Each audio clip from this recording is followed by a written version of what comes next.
of Kodiak. I'm Kodiak. With me today, Daegan the Blackfeather. How you doing?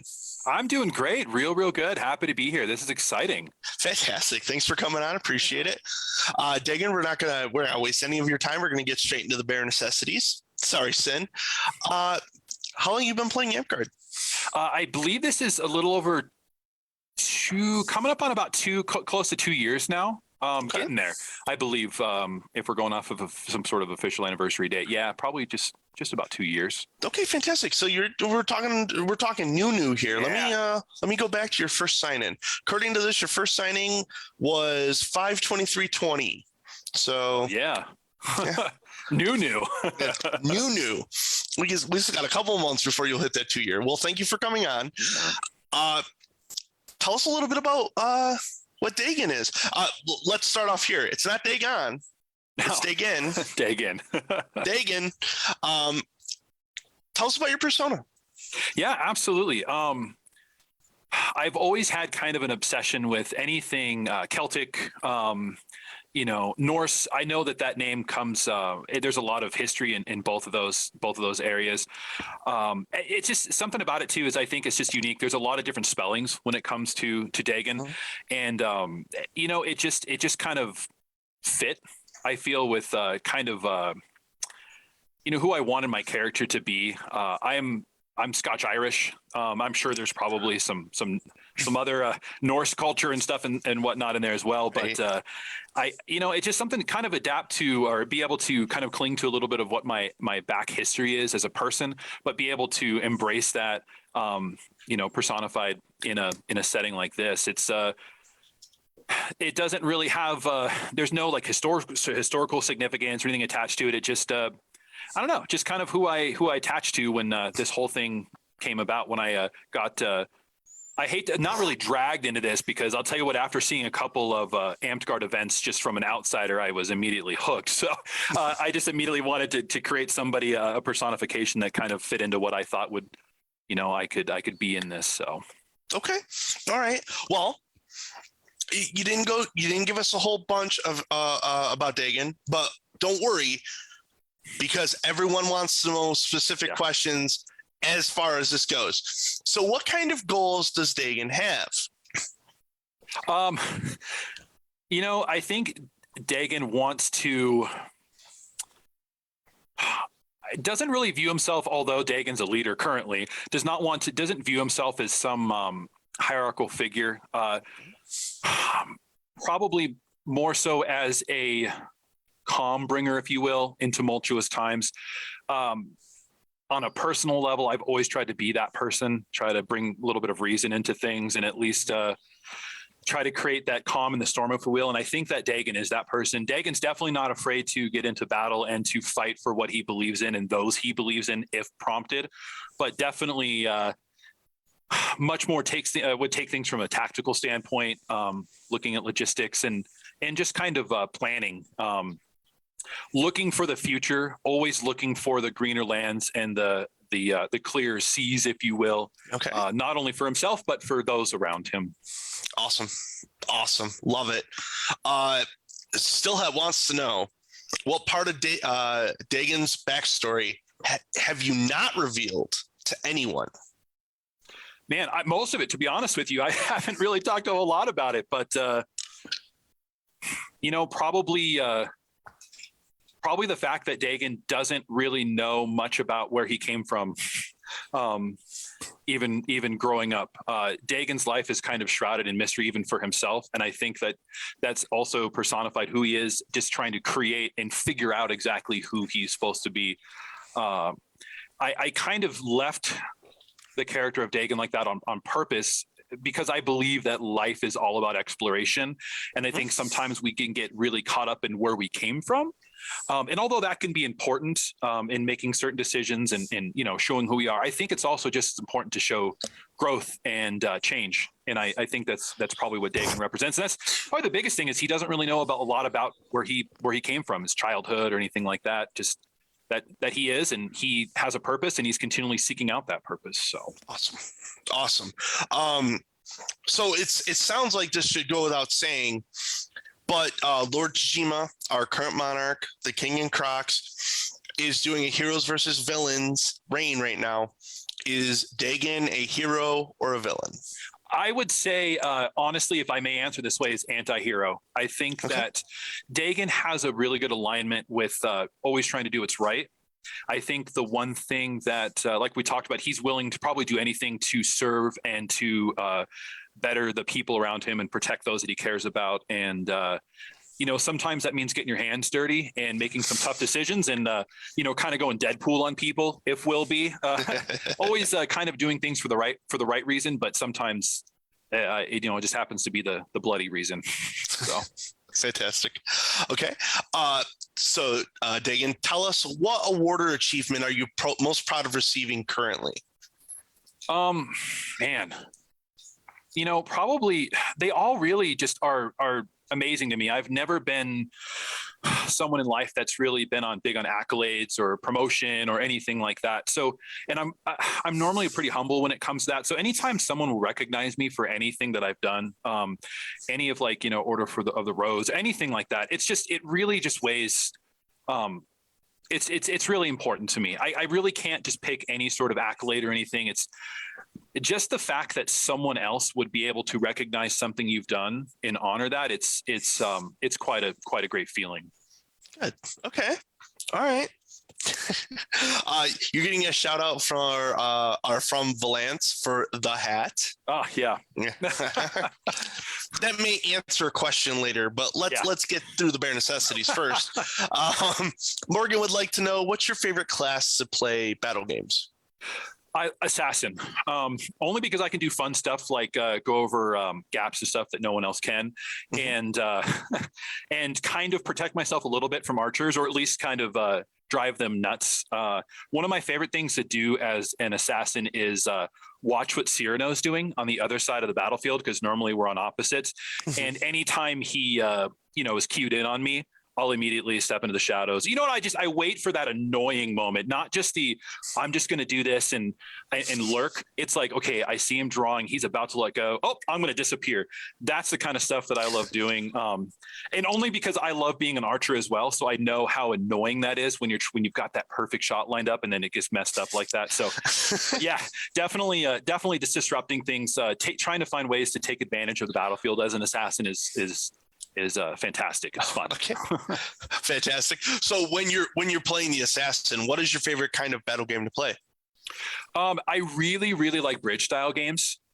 Especially, like I said, I love exploiting gaps, being able to cross over them and blink and do fun things like that.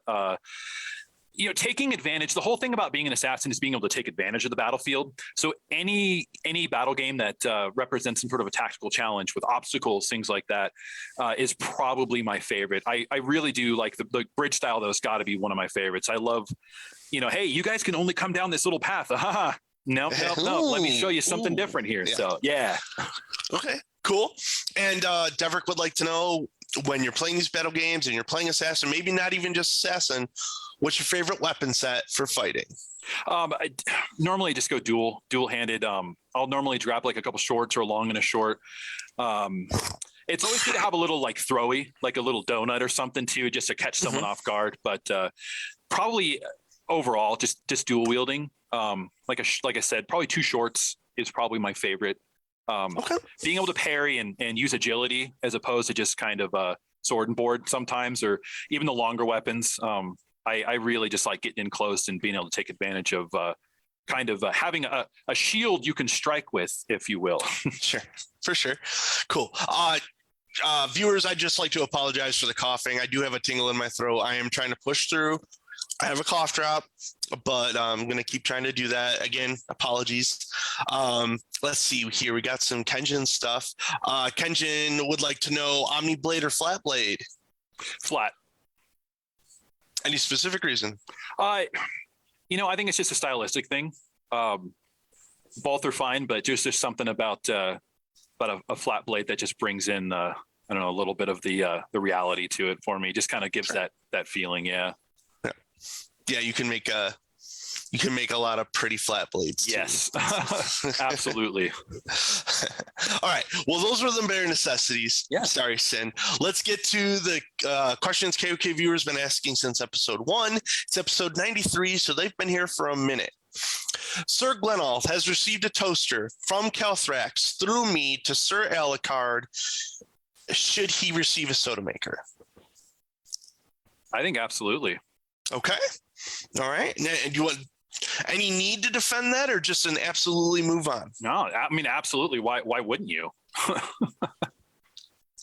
All right. Fair enough. Stillhat would like to know, is Stillhat the best bear? You know what? Just oh man, this is a tough one. I was looking at these too. You kind of get backed into a corner with some of these ones.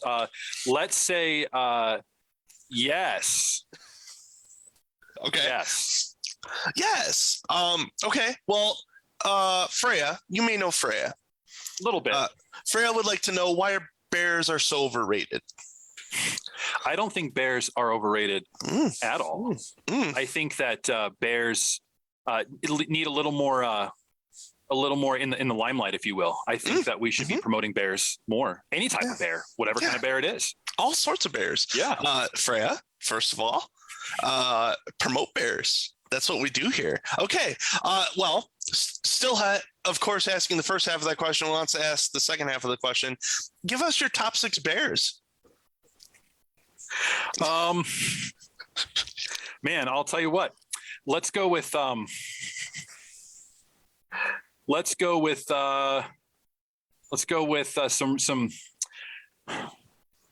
man.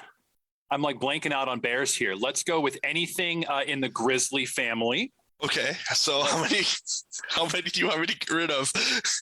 Right. I'm going to be honest with you. I don't know a ton of different bears. Let's go with a panda bear. Okay. Because they're adorable, and I have this weird thing where I've always wanted to taste panda meat. I don't know why, but just because it's so exotic. But then that would mean killing a bear, and I couldn't do that. So it's just that weird dark thing that I keep locked up inside. For sure. Definitely though grizzlies. My dad. There's a story behind that. My dad was a huge fan of grizzly bears, and he used to be an artist before he passed away, and he used to make all kinds of amazing grizzly art. So anything bear related, whether it be person or the actual creature, the meaning of bear is really important to me because of that. So you gotta appreciate polar bears. Well, we got 3 so far. I gotta throw a koala in there. Okay, koala. I mean, come on, who doesn't want a koala? I've got to throw out a. Let's throw out the black bear because they're pretty common here. We got to definitely have a black bear. And then let's go with a Kodiak. Hey, so since Kodiak was the last one mentioned, obviously it's the most important of them. I'll take all the points from the list. Let's say 45 million points there for anyone who's keeping track at home. We'll give second and third place 200 each. I am being generous. I think it's fair. Yeah. All right. Daegan, what's your thoughts on Dragonspine, the kingdom, having a mobile pool and or jacuzzi? Okay, so I want to know how it would be transported, because is this just mobile where it could go from one place to another, or can we take in some beautiful sights while we're sitting in this mobile pool or jacuzzi? I'd probably rather go with the jacuzzi because, warm bubbles is just an amazing thing. So sure. I think it all depends on if it's, if we can be in it while it's mobile. I don't know if I necessarily want to have to travel all over just to sit in said, but if I'm in it and then traveling, I think that just, that's the best of both worlds right there. For sure. I believe the original theory was we're just going to throw something in the back of Dom's truck. But, if we could get the money together, maybe we get a little fancier. With that being said, Daegan, how would you raise the money to get a mobile pool and or jacuzzi? Let me tell you, I would probably do a barbarian calendar with different people in the park. I would have probably the most interesting people, if you will, give their best barbarian impressions. I think it would sell well. I think that it would come in close to like those yearly fireman calendars. I think there's a lot of people that we could probably get a lot of money raised just by being in that natural barbarian garb in some great poses representing different different seasons and whatnot. I think that would go over really well. Okay. All right.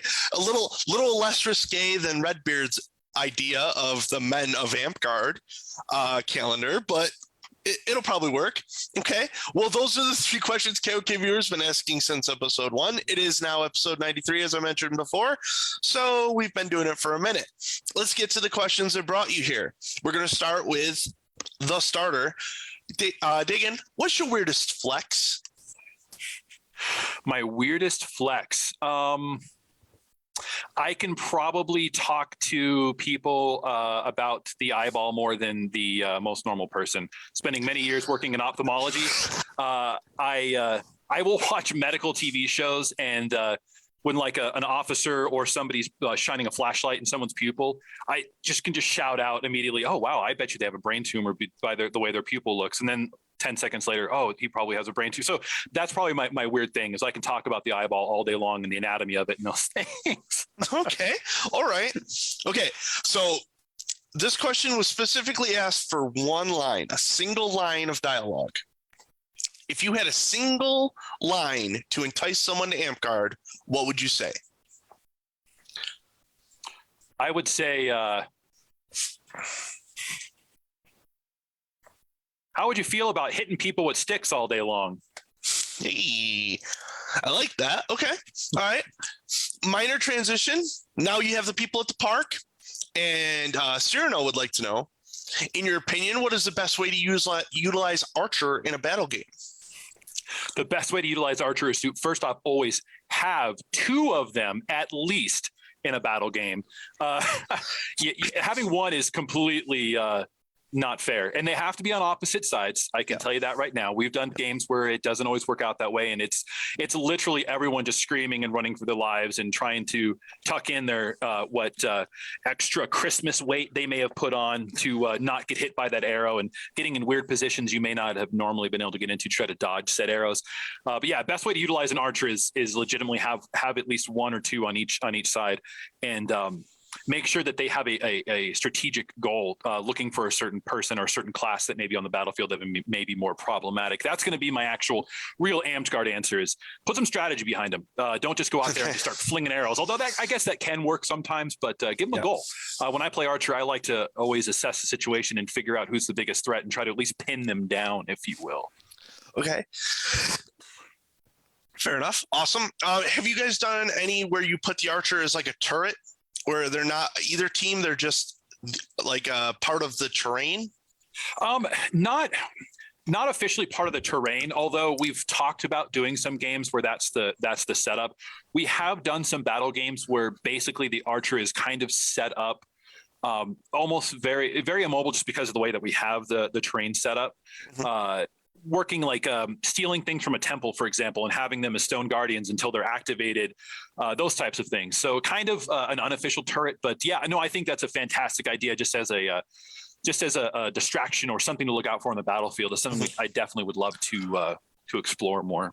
Yeah, cool. I mean, my son Cubby comes out every so often, and to get him in the games, we let him be a turret. And he has a lot of fun with it. He's gotten Orders of the Warrior for his battlefield prowess. He has killed me multiple times.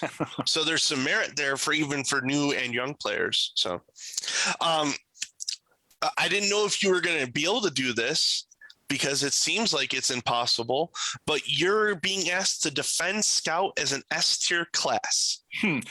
Let me tell you something. I guess in what I'm going to say, I'm kind of defending it naturally, but I think that Scout should just be eliminated from Amtgard as a whole, because when I'm doing my creepy creeps as an assassin, Scouts are the people that I hate the most. So, but that's just a personal thing. I hate getting tracked. I don't like Scouts being able to see what I'm doing when I'm trying to be sneak. So, but I guess like in saying that, I just kind of gave them that S prowess. So so they're S tier because they can take care of you and you're S tier. Yes, exactly. Okay. All right. That's fair.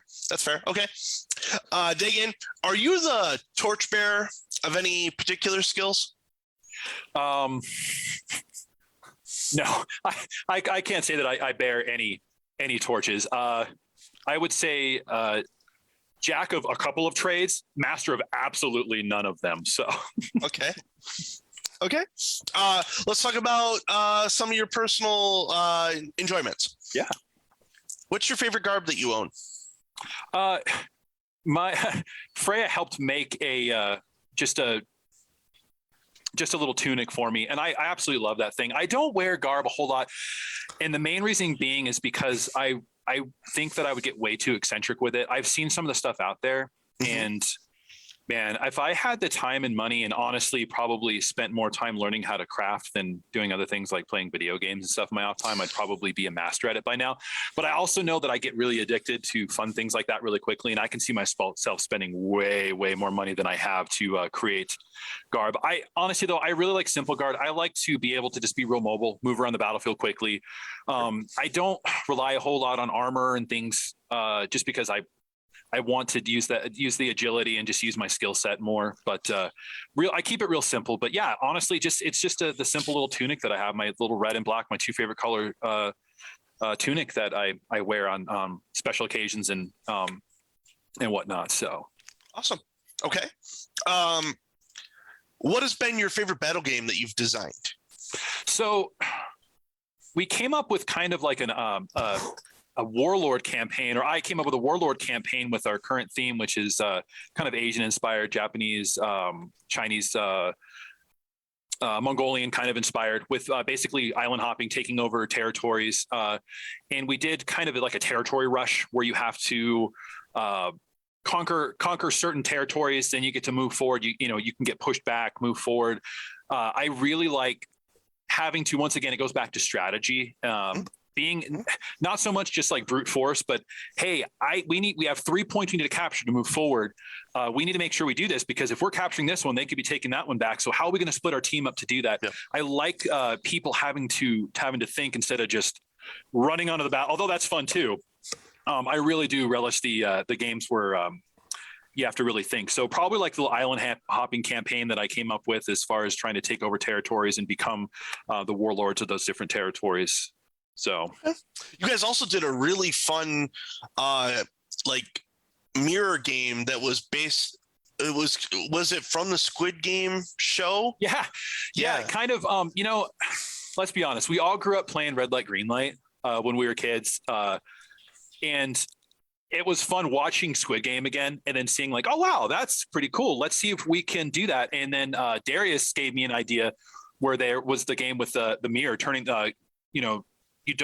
basically you're having to show the person the mirror, and then the monster or whatever. And so I kind of, once again, we did a little bit of that. We put our twist on it, our current theme, where I was like an Oni basically, and on the mountain, and I was trying to hurry up and create some magic to basically destroy the realm, and it was their job to climb the mountain and take me out. But I was constantly watching, and they could only move obviously when I was turned around. So it was basically just a little adaptation of the red light green light, where they were trying to get to me before I turned around. And it was a lot of fun, moments too. We got some really good TikTok videos out of people falling. So that was great. Yeah, I definitely remember watching it, and I believe it was Darius, right? Who's the big faller? Yes. Yeah. He tried so hard to keep his balance, but no, it created some good cinematic moments, I'll tell you. Yeah, no, he got so far, but in the end, didn't even matter. Yep. And that's what's fun though about those types of games, is you're right there, and then someone that's way behind you can take over because of one misstep. So yeah, that's great. For sure. Okay. Can you tell us a little bit about your personal heraldry? It goes back with the idea of the black feather. I love the idea of wings. I think that my fascination with anything feathered or wings, and I'm really going geeky right here, probably started back when Final Fantasy VII came out. I remember Sephiroth, the one-winged angel, and ever since then, that winged image stuck in my head, and it's just been throughout nerd culture in different games and video games and whatnot, just the idea of wings, and not just like angelic wings, but raven wings, and those types of things. It's just it's fascinating, and not for the flight purpose. I think it's just, there's something almost mysterious about a set of wings. Mhm. And I think that that's the idea of kind of like the raven is probably my favorite bird. And just the idea of that, the black feathers, the wings, it's just, I don't know, it's a really powerful image to me. Well, it's so weird, right? Because like the only way a bird can fly is because they have hollow bones, but now they're the most majestic because they have the hollow bones. Yep. And that's more of the science side of it. But like, yeah, no, I totally agree and totally can see where you're coming from. All right, Daegan, this question has been answered incorrectly for like 3 weeks straight. Oh, okay. Okay, just as a preface. Okay, Cato would like to know back shields for version 9. Man, I don't want any additional shields in the battlefield. I'll be honest with you.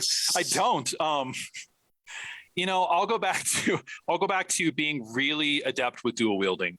If you want a back shield, learn how to maneuver a sword behind you if someone's coming behind you. Plus, I think, honestly, I guess the only thing is kind of keeping archers from hitting you in the back sometimes. But you know what? Be more aware of the battlefield. Don't feed the yes side of it. You're doing really good with the no side. Here's my thing though, is honestly just be more aware of the battlefield. Mm-hmm. Just go out there, and if you need a shield, I'm gonna make a lot of people mad with this, but I don't really care. If you need a shield on your back, then I don't think that you're being strategic enough. You should know your surroundings. Ooh, know your surroundings. Know where people are, and you'll become a much better fighter because of it. Hey, yo, I'm here for this. Daegan saying what everyone else can't or is scared to say. There you go. Okay, well, that's the right answer. No, there should be no back shields in version 9. Thank you. Cato gets the second question, of course. So, to flurb or not to flurb? Not to flurb. Okay. I just feel like being controversial. I went with no back shield, so why? Oof. Okay. my soul just got punched a little bit, but okay. Not the flurb. It is then. Moving on. Zana would like to know. Zana would like to know. Is there any rain themes that you'd like to see? Something that I toyed around with before I came up with this current one was kind of like a Mountains of Madness theme, going back into kind of Lovecraftian horror. Mm-hmm. I would love to see something that involved not just straight up combat, but like having to overcome challenges where your character may be manipulated or under some sort of a spell, or going into certain games, you definitely you start off with some sort of madness or something. I'd love to see some sort of call it galactic horror, whatever you will. I think that if someone did that really right, it would be fantastic. I'm here for that. I'm not going to run it, guys. I'm not doing it, but man, I would be here for it. Every single time someone brings up a rain theme, it's like, well, yeah, I could run that. I could make that. I could do that rain theme, and it's like, I have to say no at some point, or I'm just gonna continuously do. You know what? I may just be in office forever at some point. It'll be great. Daegan, what park do you want to visit the most? I was really thinking about this. I really want to go to Las Cruces just because of how beautiful it is. Never been to New Mexico a few times, but never been to Las Cruces, and just the mountains, just the backdrop, just it just seems really, really majestic and beautiful. I think that would definitely be a must-have on my travel list for sure. Well, I mean, if you came to Las Cruces for the mountains and you stayed for the bears, yeah, there's a bird here too. There's a badger. Yeah, I could get it all. It just my whole nature experience right there. Yeah. Yeah. Awesome. Cruces it is. Freya, make that happen. Do that thing. Awesome. Okay. We're already planning it. That's before I even said that. Trust me, it's going to happen at some point. Oh, so. That's our KOK exclusive this week. Yeah. Freya and Daegan are going to come to Cruces. It will happen. Yes, it will happen. Awesome. Daegan, what office is the most work? From what I've seen from dealing with this with someone personally, Regent, is there's so much to do. Though here's what's tough. I think if done right, and I'll put this out there, and I don't mean this as an insult towards anyone that's running any sort of office. I think if done right, every single office represents a challenge, because if it's not, then I think we have to question, are we doing everything that we can do? Not saying that it has to be a horrible experience, but I think that it should challenge you. I think that that's what makes us better. But just seeing the event planning and those types of things, especially like on a kingdom level, I mean, I get anxiety thinking about it. So for sure, definitely, that would probably be my answer if I had to come up with one, for sure. Yeah, we're still struggling as a kingdom to define like kingdom champion at this point. So having that mentality of like, if it's not challenging to you without you doing anything, make it challenging. There's the first step, right? Like, engage it, figure out what it is. But awesome, great answer. So you talked about Regent being the hardest. What offices have you held? Well, right now, currently Monarch. We've had a lot of weird situations in our park where people had to kind of like step up interim wise. So kind of like, I'll call it shadow champion, doing some GMR stuff like that, just kind of interim stuff. There was a weird period where, during when COVID first hit, there was some interesting scenarios where people kind of had to just step up. There wasn't anything that was, I don't want to say official, everything was unofficially, but you know what I mean? Like they weren't able to really plan for things. So kind of just dabbling in those things a little bit. But obviously this is my second term now as Monarch, which will be ending soon. I can say it's been great, but also it's going to be good to just get back into the game from a non-officer standpoint, I think, for a little bit. I'm not opposed to doing things in the future to experiment, exploring with that. I definitely want to get, I'm still really new. I definitely want to get a better grasp on things. If I ever go into some sort of office again, I want to best represent Amtgard. And I think the only way to do that is just to become more knowledgeable. But at the same time, becoming more knowledgeable means doing it and just learning from people. So yeah. Awesome. I love it. You don't take the responsibility on of having to be in office to learn this stuff though, because we have people who've been playing longer than you that should know stuff. Yeah. Technically, I should be one of those people. Technically. Let's talk a little bit about the dynamic that's going on in your house right now. What's changed in your home life with Freya being in Kingdom office? So I'll be honest with you, not much, because even when she was in park office, she put the same intensity into what she was doing. I think that, it's good for me. I get a better grasp of what's going on just because all the planning and whatnot. And I'll put this out there, and this isn't just because she's sitting somewhere right behind me, probably listening to this. In no way am I having, a sword held to my throat right now. I will say I don't think I've seen someone just in any situation ever just put more into an office or something that they were chosen to do than what she's been doing. I know that you guys all see the end results, the things that get posted, the different events, the different posts on Facebook and those types of things. But I don't think that, people don't see the planning that goes into it and the countless hours of anxiety and stress and trying to figure out the perfect thing. I mean, we're talking about her experimenting with different types of materials for making making the best little baubles and trinkets and gems and things to you guys probably all saw the coins that she made, those types of things. That's just spending time just experimenting with what works best because she wants it to be perfect for everyone else. People don't see that. You see the end result, but you don't see the work that goes into it. And so like the dynamic hasn't really changed, but definitely if anybody's ever taken a Kingdom office serious, it's her. I can tell you that once, for 100%. For sure. She jumped in the Kingdom office and then immediately jumped into a coffer team with me. And still was the queen at the time. Like a lot of those people who've been doing the work for the last couple of years, and now she's in there and she's not holding back or taking a back seat to any of it. She's all grind. It's Kudos to her. Kudos to you for giving her kudos. Yeah. Kudos to everybody. Yeah. That's Everybody right, gets everyone. kudos. Yeah, we did it. All right. What's your thoughts since, again, something that she had her hand in with Still Hat. What's your thoughts on the Kingdom fundraiser and the Redbubble?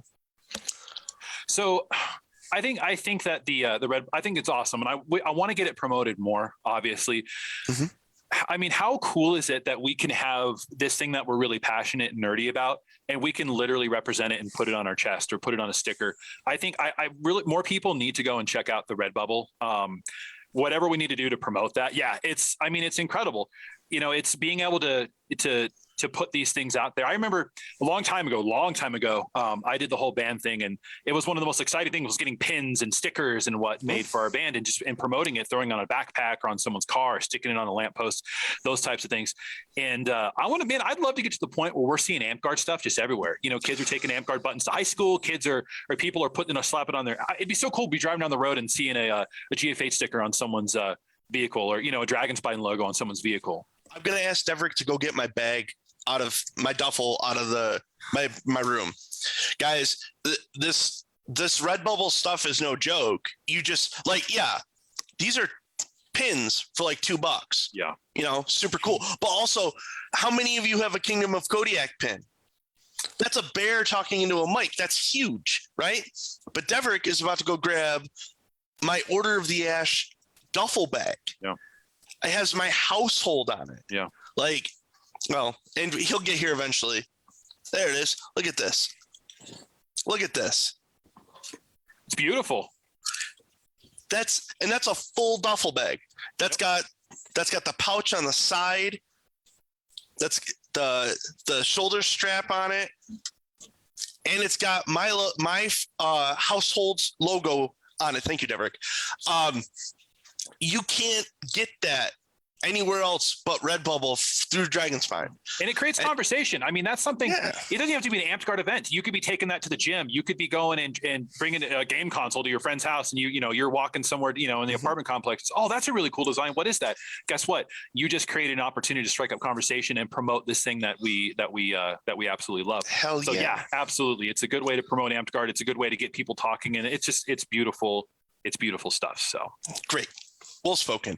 I actually did something that Valance did the whole time he was on, and since he's watching, I figured I would, bust his balls about it. Where he would go off camera and go get something and bring it back on. And love you, Valance. Love you, bud. All right. Morgan would like to know, what's your favorite AmpGuard event? I love bear pits. If we're talking like small events, or is there like a something that you're looking for specifically, or he's looking for specifically in that, or? So typically when we're talking about events, we're talking like a GOTC, Southwest Wars, Keep, something like that. As far as in a grand scale, nothing really. And part of that's probably just a little bit of my inexperience.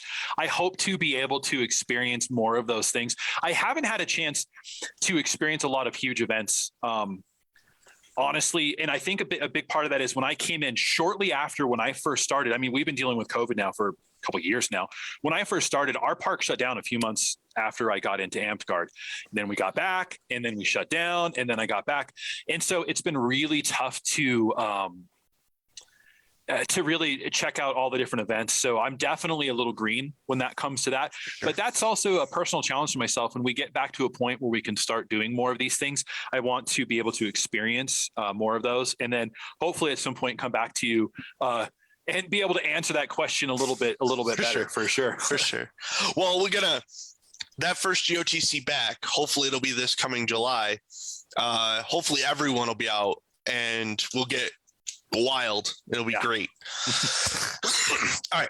Ray would like to know, what is the one of your best experiences in your short time in AmpGuard?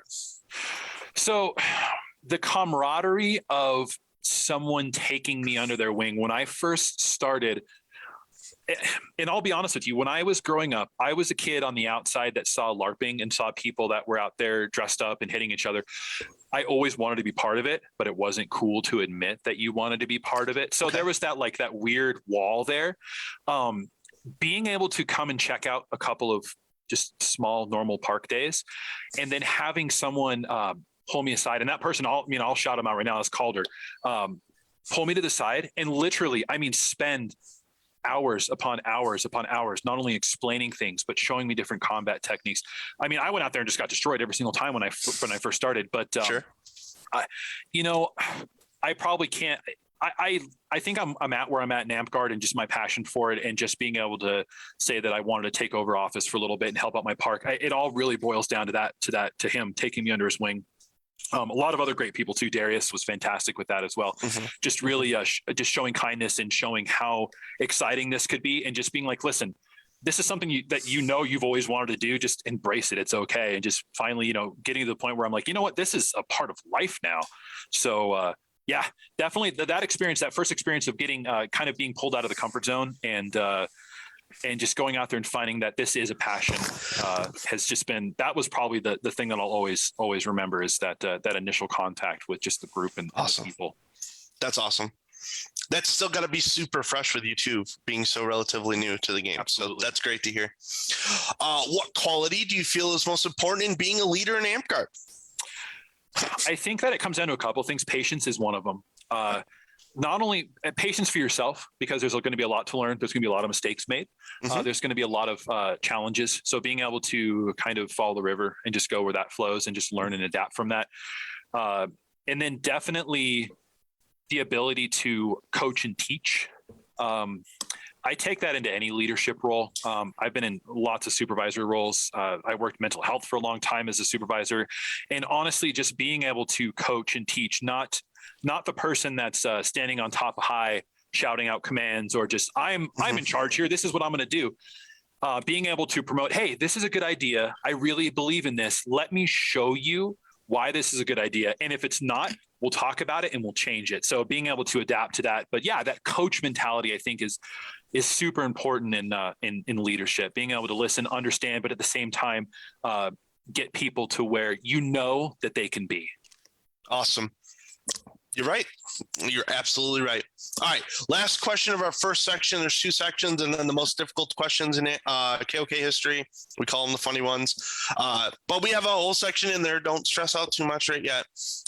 Have you ever thought about running for Kingdom Office? Still would like to know. Probably at some point. I'll tell you right now, though, it's going to be when Freya's decided to take a break from it, because I think that much intensity in the same household, I think that we'd create a black hole. And maybe that's where the Mountains of Madness would come from. That could possibly be the start of that. But no, maybe at some point. I definitely have a lot more things that I want to experience and learn and go through and be able to attend events. I want to be a face that people recognize, not because I feel they need to be recognized, because I think if you're going to be in some sort of kingdom leadership, I think it's important for people to know who you are. And I think that comes down to, for people to be able to trust and understand that you've got their best interests at heart.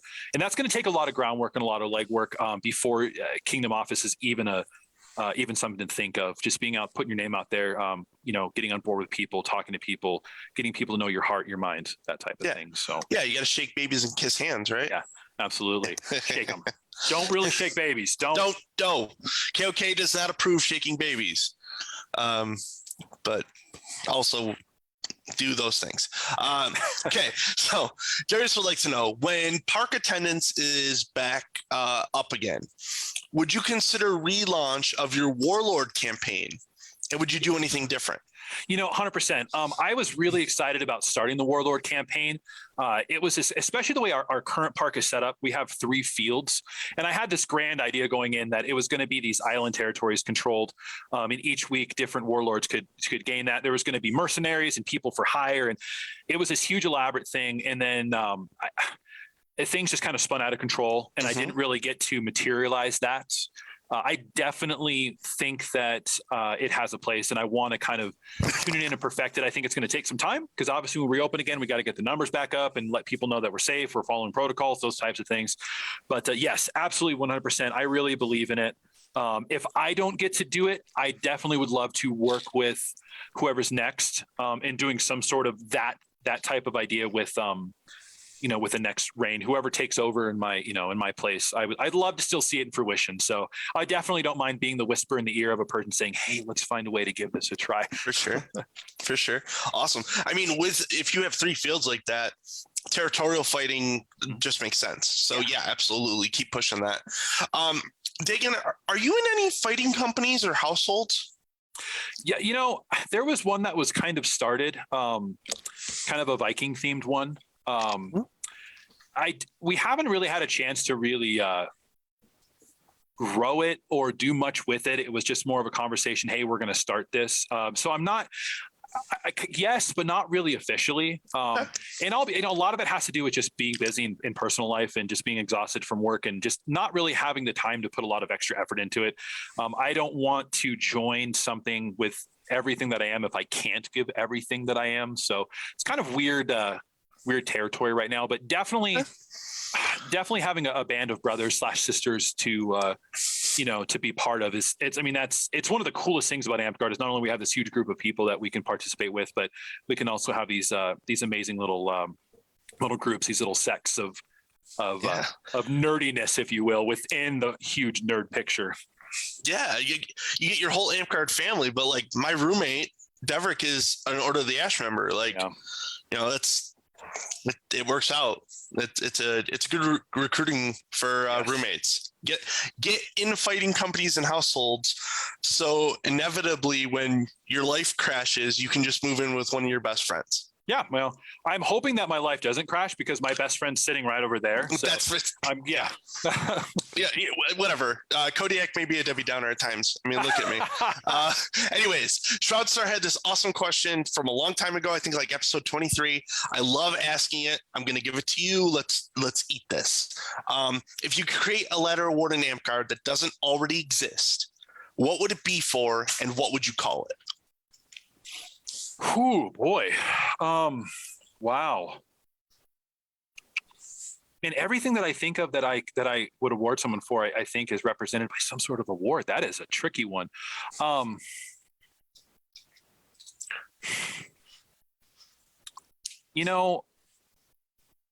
Something that directly correlates with overcoming adversity.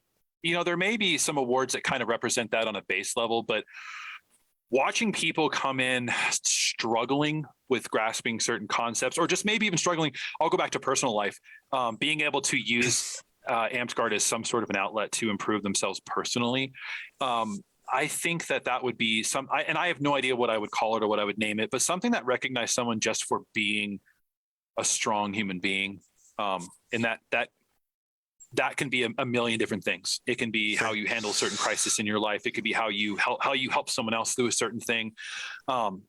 Let's be honest. We all joined together in this Amp Guard thing because we found people that are like-minded, that we can grow up around, that we can embrace, that we can be ourselves with. And I think that we recognize people very well for doing Amp Guard-y things, but I think that being able to recognize people just for being on a very human level, outside of the actual Amped Guard thing, but except being part of the group, I think that things like that need to be recognized more. If that makes sense, hopefully I explained that. Yeah, no, of course it does. Of course it does. No, that makes perfect sense. So the question that's kind of on par with it, but slightly different. If you could change one rule in Amped Guard, what would it be and why? My rule would be that scouts are allowed on the battlefield. Yeah, I agree. I think that they should not be allowed on the battlefield and should only be allowed to commune amongst themselves or maybe do battle games amongst themselves. Okay. All right. And they can also, I will let them, just to open it up a little bit, I will let them be involved in battle games with backshielders. That's okay. They can all have their own little group. That would be my. Okay. That would be my. So if I could make sure this rule is understood. Scouts aren't allowed to play with everyone else. Yes. They must play battle games by themselves, unless there are people who want to play with back shields. Then the scouts can play with them too. Yeah. Okay. That's. Right. I would honestly just word it exactly like that too. That's perfect. Put that into ruling, and let's get that passed. Let's. I helped write the Kapora, so like I got that. Yeah. Awesome. Cool. Frey would like to know: is there anything that you would like to see changed about the current award system? I don't necessarily know about changed. I think that if I had to pick anything, kind of further clarification, or I should say simplification of what certain awards can be handed out for. And I say this because as Kingdom officers, there's numerous times where I've gone through trying to read every documentation possible to see if it's okay to hand an award out for this type of thing or that type of thing. Sometimes having to reach out to like 15 different people or like read through things through documents and documents and documents to see if it's acceptable to do that. You know, I don't know how we would do it, but I would like, especially for newer officers like me, people that are intimidated by the idea of taking over office because now they've got all these new things they have to throw in and figure out, like awards and who gets this and who gets that. Just an easy system for someone to look at and say, match it. They did this. Yep, they qualify for 1, 2, 3, 4, these types of things without having to go through a lot. That would be the only thing that I would change, is just simplification of it, possibly. That's probably my answer for that one. Okay, awesome. Daegan, what's your thoughts on Battle Knight?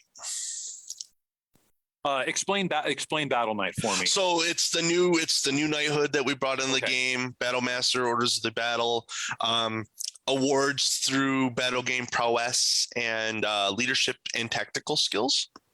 So I think that something like I think it's phenomenal. Once again, you kind of raise my ears when you say tactical. I think that that's a really, really underrated prowess. I think it's easy to go out and watch. I've seen people go out there and fight, and it's just exceptional watching like the actual skill level of things. But being able to be awarded on a grand scale for, using this is, I think that's incredible. So more of those types of things are definitely needed for sure. Okay, awesome. We got a few more questions before we get to the most difficult of questions. Can you give us 5 up-and-comers? Man, I'll tell you what. There's a couple people in my park that I think are doing phenomenal right now. Azak is someone that has overcome a lot of challenges with learning new specs, getting excited about learning new concepts. One of the last things we did in person was they were learning how to make their own spell balls. Mm-hmm. And just watching him sit there and get excited over learning how to make them and create these things and then wanting to use them. And then getting excited about like bringing in archery, getting an extra bow, and just being, learning new things. I have watched him grow so much just in my reign.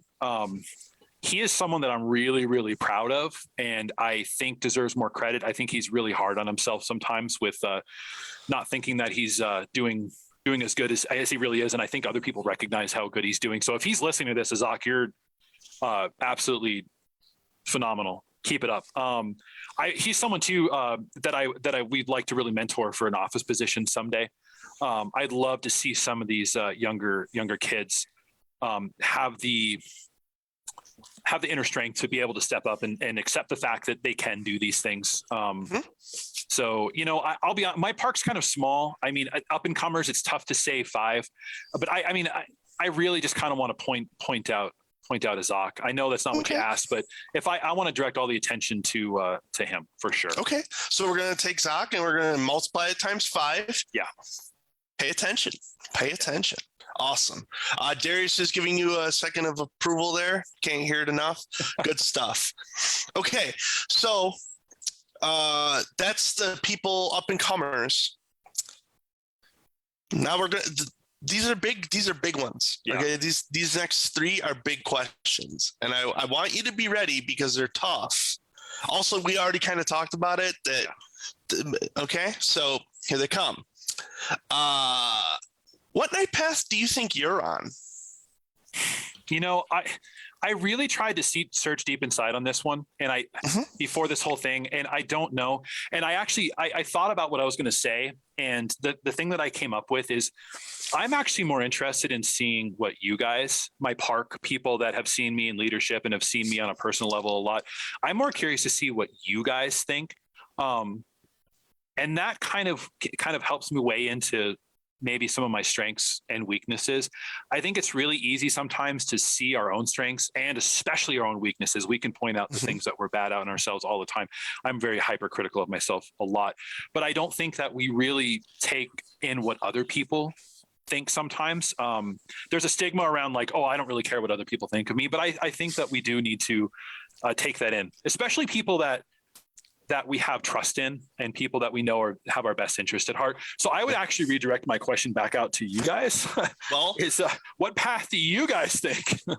Well, your park mates are saying Crown and Crown or Flame. Crown obviously makes sense. You're already doing local leadership. You've already talked about possibly doing kingdom leadership. That screams Crown. Anyone who's willing to put that much work into battle games and make sure everyone's having a good time and setting up stuff like that, that's service to the game. That's Flame. Of course it is. Also, enough skill with making those weapons, and maybe there's a serpent in there too. Someday, I need to spend more time doing that. I have a passion for it, but I just, I think I get down on myself sometimes I see the stuff that I create and then I watch some of the master creators. I go to park, every Sunday and see the stuff Cyrano creates and I'm just like, oh, but that also comes from lots of experience. And I need to understand that that's taking the time to learn how to do those things. So right. Yeah, absolutely. We need Cyrano and Kenjin to teach a class at a place where all of us can get together. Yeah.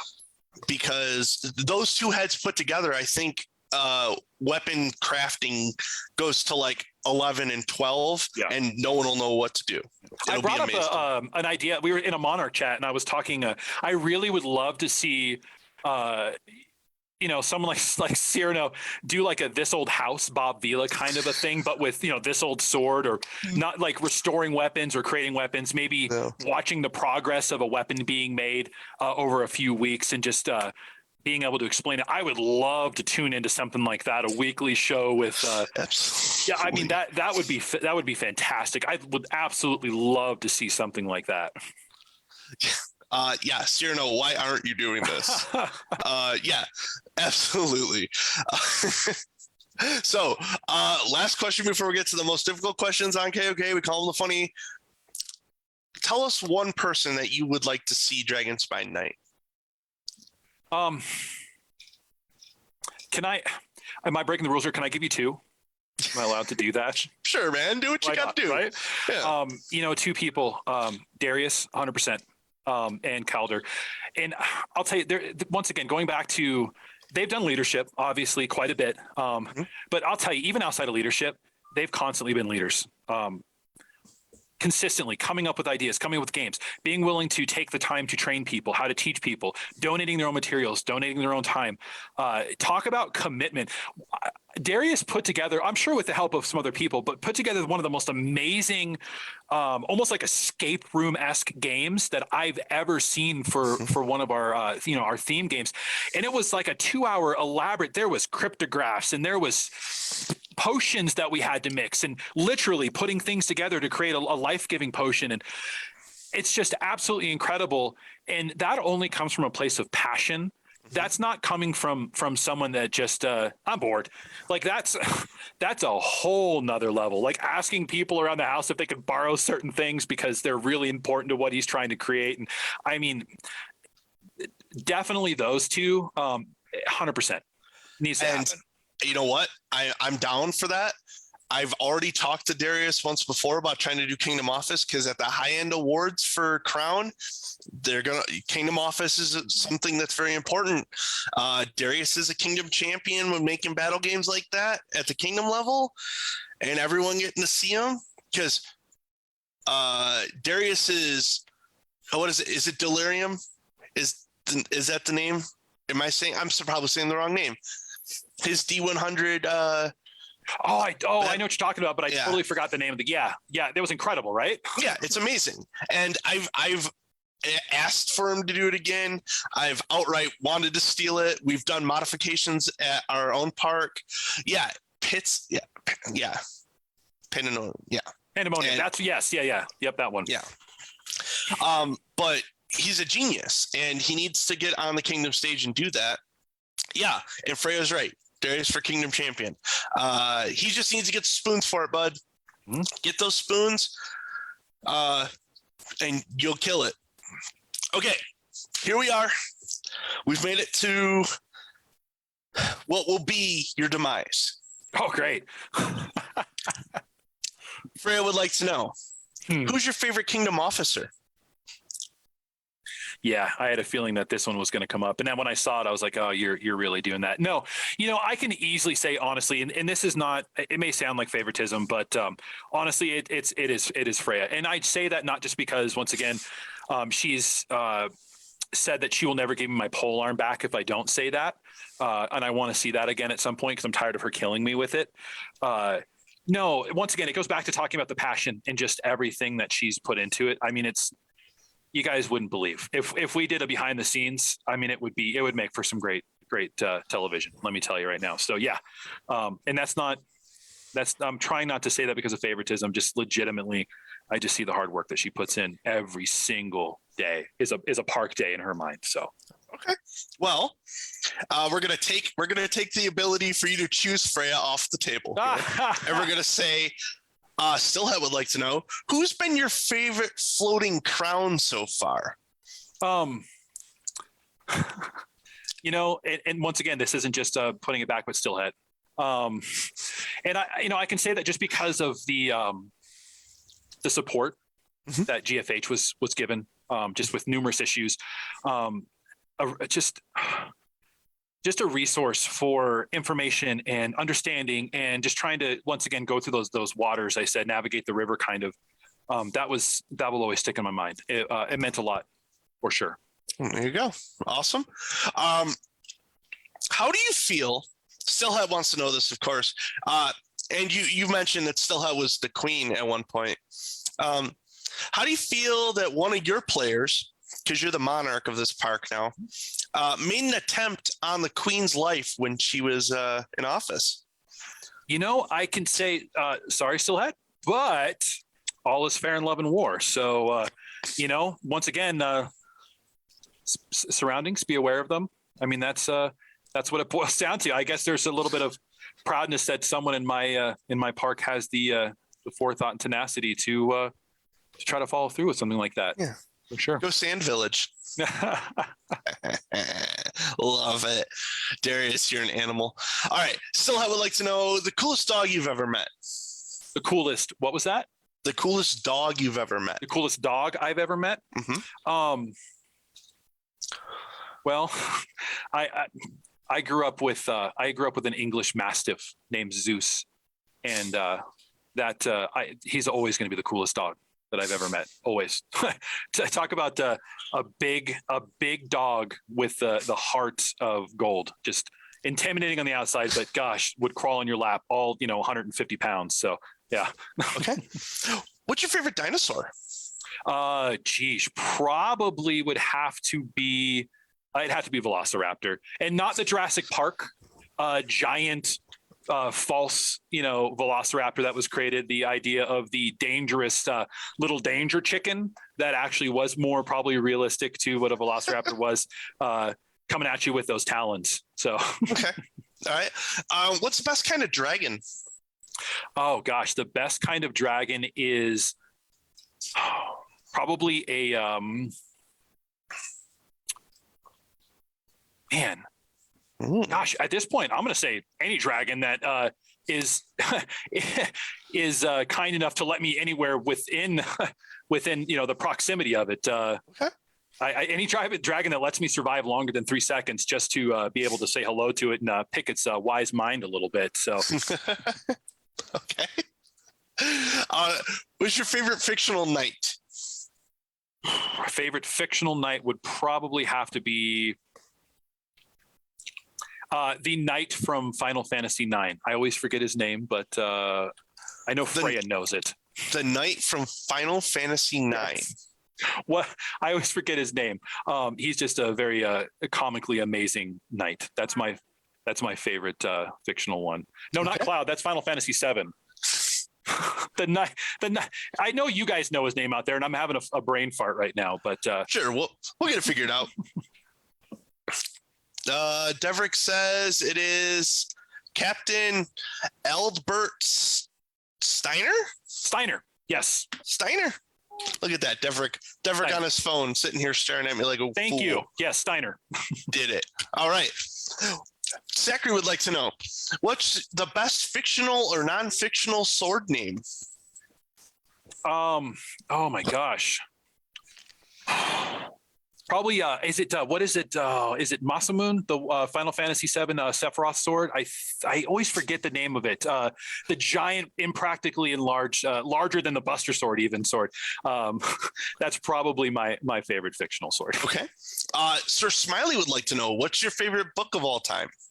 House of Leaves. I don't know if anyone's ever read that book, but it is a mind trip. That was a book that I read probably in my 20s, and I set it next to my nightstand at night, and it was so psychologically disturbing, and not because it's like a horrific book, but it just makes you think. It literally is about these people that move into this house that has the dimensions of the inside of the house are larger than the dimensions on the outside of the house. Mm-hmm. And there's all these weird passageways and doors that just keep going on forever inside that just the never ending hallway, if you will.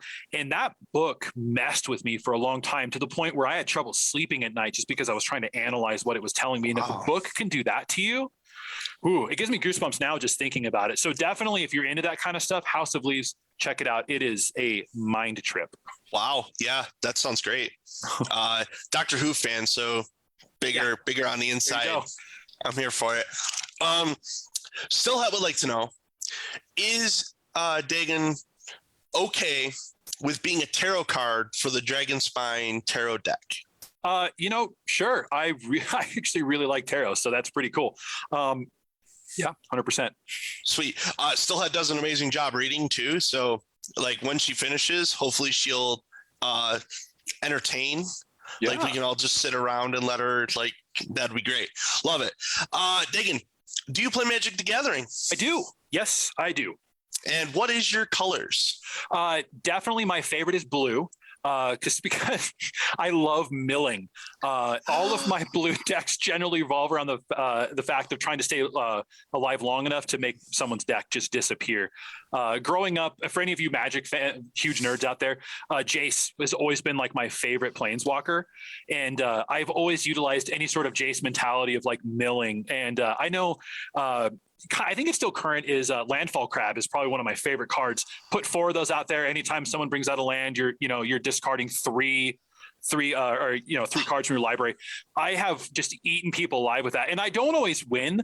And I think that's why I like blue decks, because if you're going to beat me, you're going to be really frustrated by the end of it, at least. So at least I've had a small victory. So definitely blue decks. Red if I'm feeling like being really spicy that day and just want to burn through you. I've got a red dragon deck that.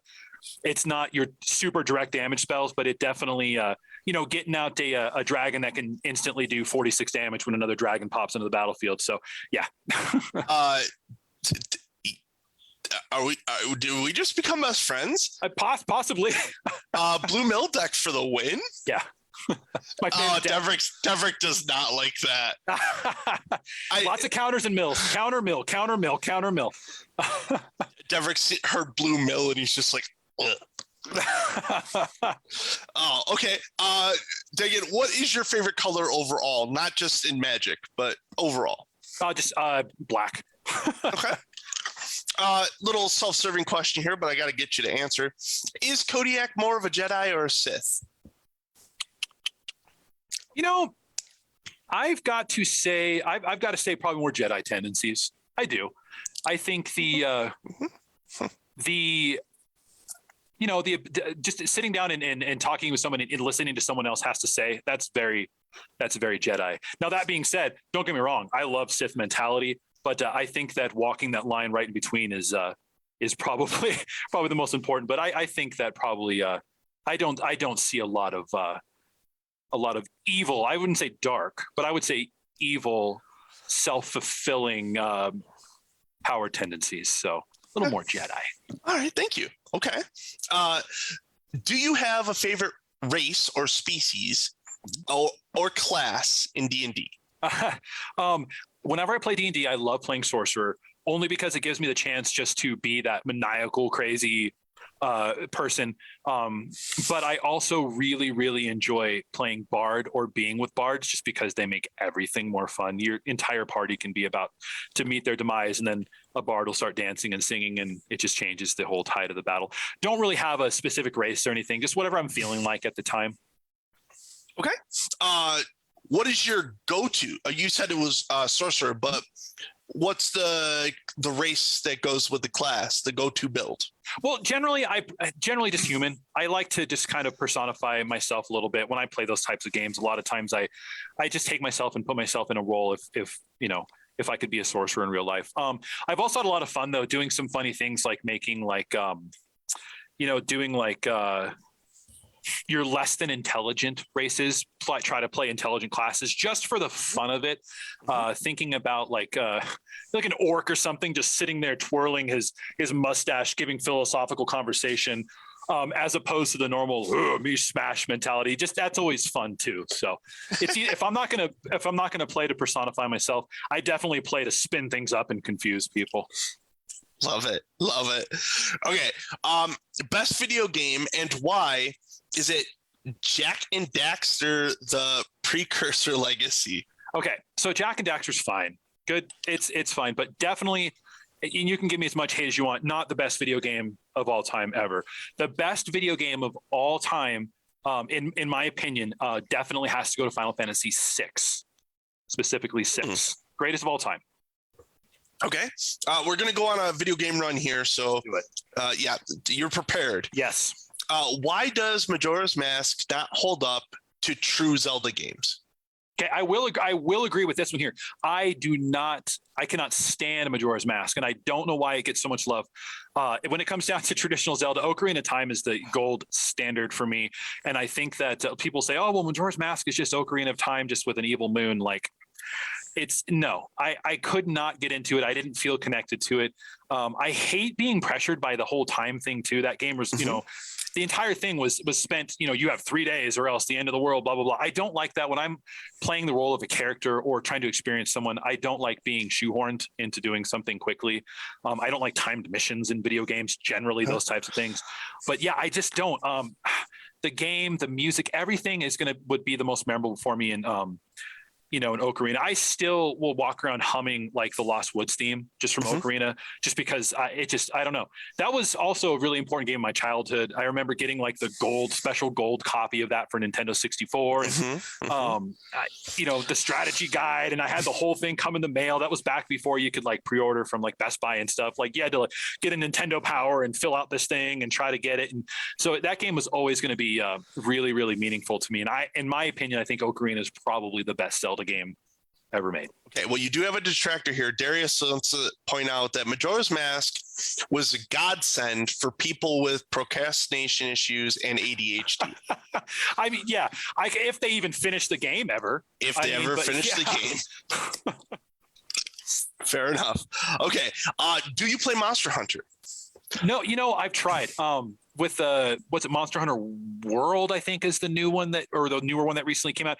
I've got it on like 3 different systems as well too. I have it. Someone bought it for me on Steam so I could play it with them. And I'll be honest with you, it's really intimidating to get into. I've tried a couple times to get into it. I really like the idea of creating my character, and I love the idea of going after like the monsters. But like, man, I'll tell you, it just gets really confusing with trying to figure out how to craft the different weapons and figure out what you need to do. And maybe I've just never like been in a group with people that are really willing to kind of explain that. I really like the concept of it.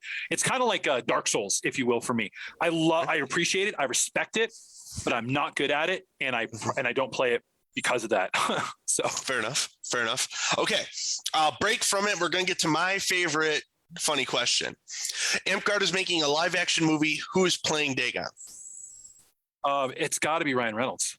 It's got to be Ryan Reynolds, right? Yeah. Okay. All right. Yeah, absolutely. And when Ryan Reynolds comes on the screen and he's wearing his red and black tunic, what's this theme song? It's probably going to be, you know what? Just because it would be fun, the Golden Girls theme song. The Golden Girls? Yeah. Thank you for being a friend. Yeah. All right. Yeah. Okay. I can see it. Shout out to Betty White. Yep, Betty White. Looking after us. Betty, thank you. I have to pick a new favorite actress now for the first time in my entire life. Right. Not looking forward to that. Okay, we're in a different universe now. Everyone has a superpower. What's your superpower? I want the ability to be able to snap my fingers and create any food in my hand at that moment. All right. How many times have you been sitting at home and you're like, man, I really feel like a taco, or I really feel like this, and you don't have it. It's inconvenient. You got to go get it. Imagine how, I mean, you could probably change the world with that too. Like most people are angry and want to start wars because they're hungry. I mean, so if you could just walk in and be like, what you feeling like? Oh, you want a Big Mac? Boom. I think that would be really, really powerful. Well, and like down here, no one has a chicken finger sub with barbecue and blue cheese on it, right? So like having that Western New York original sitting in my lap. Yep. So creating any food you want, that's a good one. Yeah. You got to team up with the guy that just shoots nachos out of his hands. Yeah, there you go. Yes. All right. Daegan, what's your favorite conspiracy and what's your favorite Amtgard conspiracy? Like my favorite conspiracy is definitely the moon landing. Just because it's so funny to watch how passionate people get over that. I'm not even gonna entertain it. Not gonna talk about it. But yeah. And honestly, I don't know of any Amtgard conspiracies. So I would love to be enlightened. Anyone that wants to reach out to me and talk to me about some, let's do it. Well, okay. There's no shadow government. It's the running joke still, but also, if you want to be in the shadow government, call me. Whatever. Lightning would like to know, would you rather adopt 100 duck-sized horses or one horse-sized duck? I'm going to say one horse-sized duck. I feel like it's kind of a win-win because if it's friendly, that would just be freaking adorable walking around. And you could ride it. How cool would that be, riding a horse-sized duck? That would be fantastic. And if it gets a little too angry and ornery, I mean, that's going to make for some good eating. Just going to put it out there. So for sure. I do have to pause this. Darius put 3 throw up faces in the chat after I said the chicken finger sub with barbecue and blue cheese on it. Darius, if that's what that is directed at, I will meet you on the battlefield, sir. That is a Western New York staple. And there is no place down here that will serve it for me. I had to learn how to make my own chicken fingers so that I could have it down here. So I will at you, sir. We will have this battle right now. Anyways. That was still. It's okay. Good. It's okay. I understand. You have to address that. It's not about me, but okay. Still, I would like to know: would you rather fight a duck-sized horse or a horse-sized duck? I would rather fight a duck-sized horse. I don't know. Yeah, probably a duck-sized horse. I mean, it's got a little bit of that speed advantage. Probably it could get maneuver, but man, horses are horrifying. Anything that's bigger than me scares me. Because yeah, so probably the smaller version would probably be best. Although it would be more glorious, I would say, from a glory standpoint, to fight the horse-sized duck. I think that would be better for accolades, but survivability. Definitely a duck-sized horse. Okay, fantastic. Daegan, should the king be able to wear Crocs? I think the king should have to wear Crocs. You what? All the time. The king should have to wear Crocs? Yeah. Oh. They're comfortable. Oh, so you were all in for everyone having to wear Crocs for this. Comfortable. Okay. I think that if more people wore them, it'd be more socially acceptable and there wouldn't be this weird stigma with them, Just saying. Okay, fair enough. I guess you're about to blow my mind with this question too. Are birds real? Well, the official answer is yes. Birds are real.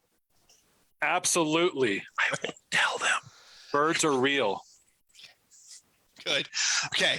Deverick has been staring at me for 35 minutes straight right now. Daegan, I need you to answer these questions. It determines, he's going to go get the drinks later anyways, but Code Red or Baja Blast? When I did drink soda because I don't anymore. I definitely was a Code Red guy. He was a Code Red guy. Yes. I was a Code Red guy. Oh, Deverick, go sit on it, friend.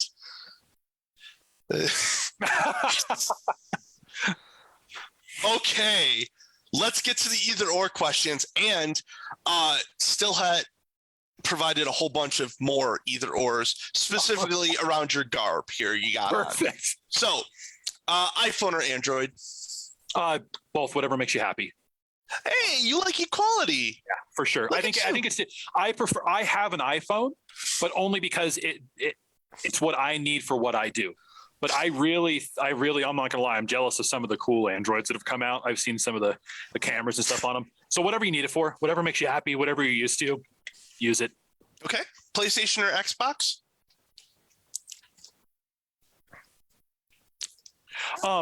No, for real though, I'm definitely a PlayStation fanboy, but I've got both. I think they both are quite amazing. And Xbox, Microsoft just recently bought Activision. So yeah, and Blizzard. Yes. I mean, so think about that. Like I used to play World of Warcraft, and now think about Microsoft owns World of Warcraft and Diablo and all these things. So honestly, if you can have both, I'm not up for warring. PlayStation's my chosen console, but I have both. I think they both are excellent systems for what you want to do. And just the fact that Xbox now is getting so many studios and Game Pass and all these free games and stuff, you can't really fault them for what they're doing. But for sure.